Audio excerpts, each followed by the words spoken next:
You know, the unfortunate thing is that, number one, we look at being a nice guy as a bad thing. That's the sad part of it. The other part of it is that a person should be able to be a nice person without having to worry about having up these big, solid, firm boundaries and having trust issues and everything else. But what I am finding and what I have found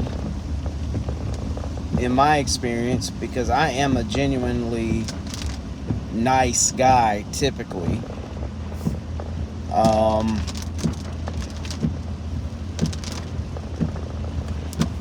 and I typically am a nice guy because I don't want to be the butthole. I don't want to be the ugly, rude jerk.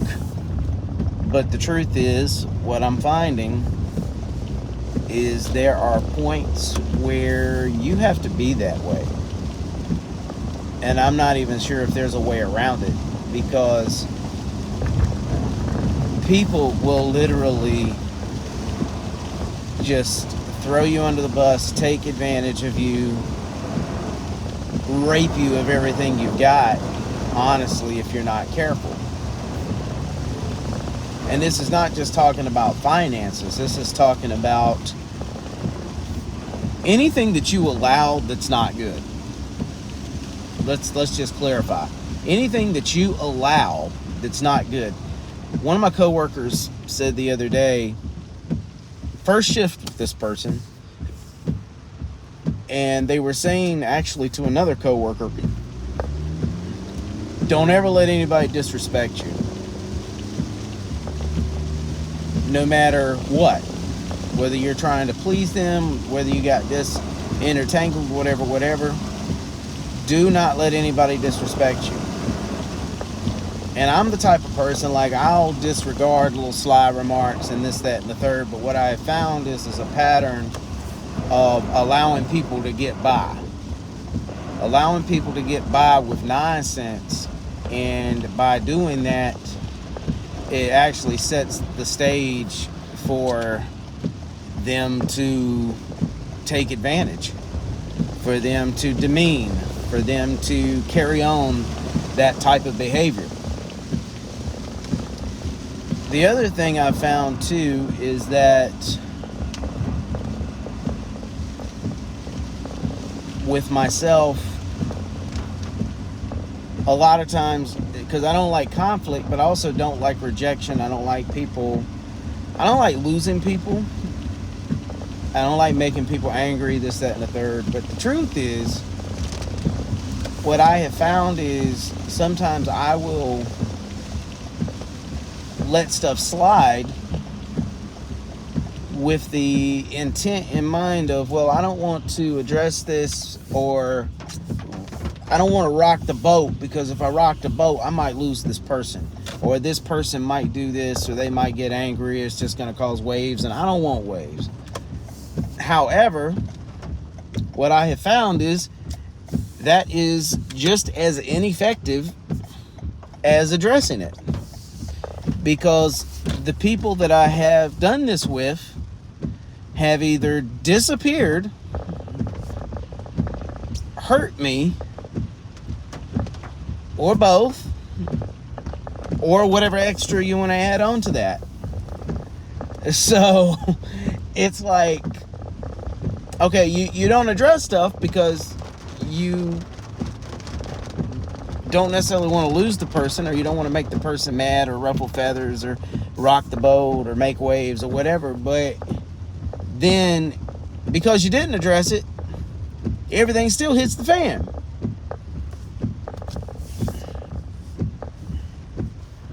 You get where I'm going. It is not a darned if you do, darned if you don't situation either. It is simply saying, it's affirming the point in the need of having boundaries. It is affirming it to the point where It's known. You got to have this in place. You got to be willing to deal with people, like, bump their reaction. Sometimes you can't worry about people's reaction because you have to deal with business. You have to take care of yourself. You have to take care of what's going on. Things have to be dealt with.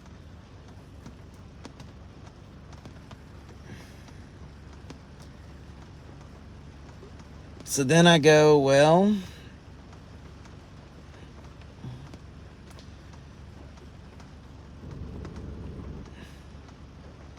can the nice guy Matthew even exist when people are around who are willing to take advantage, disrespect, etc., etc., etc.? Nice guy Matthew. But then, excuse my term, but does that mean I've got to become badass Matthew and have this butthole-ish attitude? So how do you find the balance? How do you find the balance? There's a book called No More Mr. Nice Guy, and it talks about the integrated male. And the idea is developing a balanced type of manhood, a balanced type of functioning, to where, yeah, you might be nice to people. In my case, I strive to have the Christ-like attitude. But we got to also identify what the Christ-like attitude is. Even Christ, even Jesus, got ticked off and made a scene. He made a scene. Don't come at me with, say, you theologically incorrect. No, that man made a scene. He threw the tables over. He said, what y'all doing? You disrespecting my father's house like this? And he threw the tables over. And I think that's probably putting it lightly.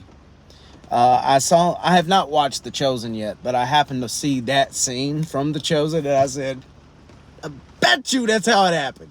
I bet you that's how it happened. But you don't expect that from Jesus, because everybody thinks Jesus is just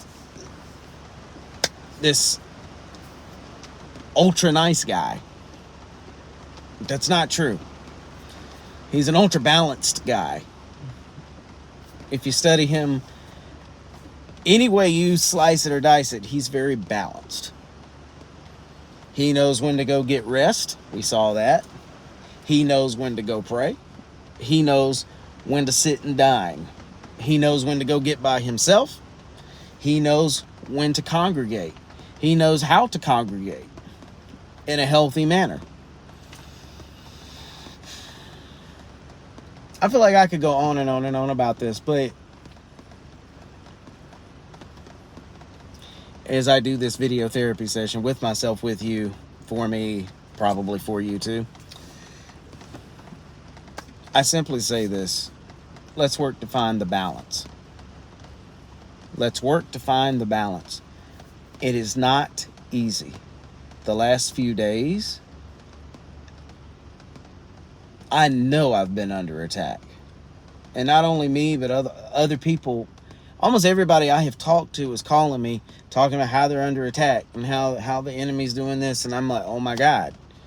And I'm over here, I got this, and I've had so much on my brain the last few days. And even in my prayer time, it's just hard to kind of, balance it out. So it's hard. Do not misunderstand me. It's hard. It is hard to gain balance. We live in a society where we blame everything on a mental illness. I'm not saying it's not there. We could blame it all on ADHD and any other DDD, PD, RD, whatever number letter you want to put on it. But the truth is, balance is key. Period. No matter how many ways you look at it, balance is key.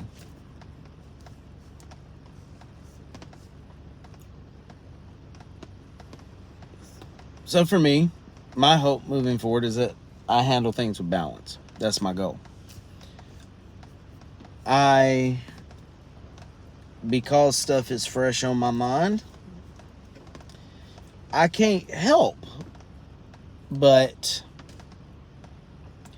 think of these kind of severe boundaries that I feel like I need to put up.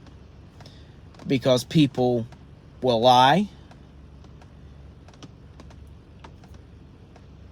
Let me not say people will lie. No, people have lied to me. People have mistreated me. People have disrespected me.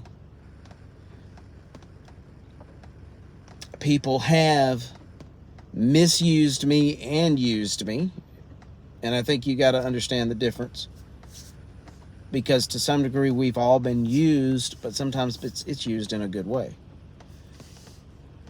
When it becomes misuse, when the ethical part of it is in question.